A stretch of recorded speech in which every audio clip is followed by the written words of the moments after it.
अस्सलामु अलैकुम वरहमतुल्लाहि वबरकातुहू। उम्मीद करता हूँ कि आप सब बहन भाई खैरियत से होंगे। आज की इस वीडियो में मैं आप बहन भाइयों की खिदमत में मोहब्बत का एक बहुत ही पावरफुल और आसान तरीन वजीफा लेकर हाजिर हुआ हूँ, जिसको करने से अल्लाह ताला आपके महबूब के दिल में आपके लिए बेपनाह मोहब्बत पैदा कर देगा।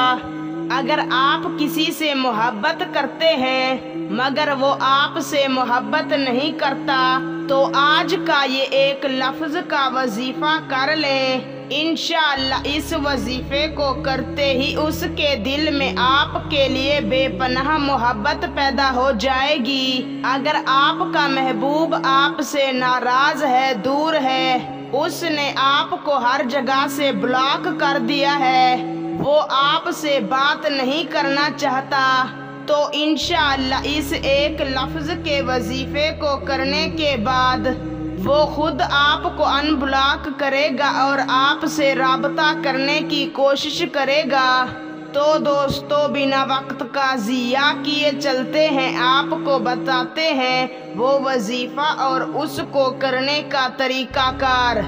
वजीफा बताने से पहले आपसे एक छोटी सी गुजारिश है, अगर चैनल पर नए हैं तो चैनल को सब्सक्राइब कर दें, क्योंकि हमारे चैनल के अमलियातों तावीज़ात की इजाज़त सिर्फ उस शख्स को है जिसने हमारे चैनल को सब्सक्राइब किया हुआ है। आपने किसी भी दिन बाद नमाज इशा पाक साफ लिबास पहन लेना है और कामिल वुजू करके किसी भी पाक साफ जगह पर जाकर बैठ जाना है। अपना रुख किबला शरीफ की जानिब करके अपने महबूब की तस्वीर को अपने सामने रख कर अव्वल व आखिर 3 मरतबा दरूद शरीफ पढ़ना है और दरमियान में 333 मरतबा अल्लाहु समद पढ़कर महबूब की तस्वीर पर फूंक मार देना है। इस वजीफे को 3 रातों तक करना है। वजीफे की इजाज़त के लिए चैनल को सब्सक्राइब करके कमेंट में अल्लाहु समद लिख दें, इजाज़त है। वीडियो अच्छी लगी हो तो लाइक कर दें। अल्लाह हाफिज़।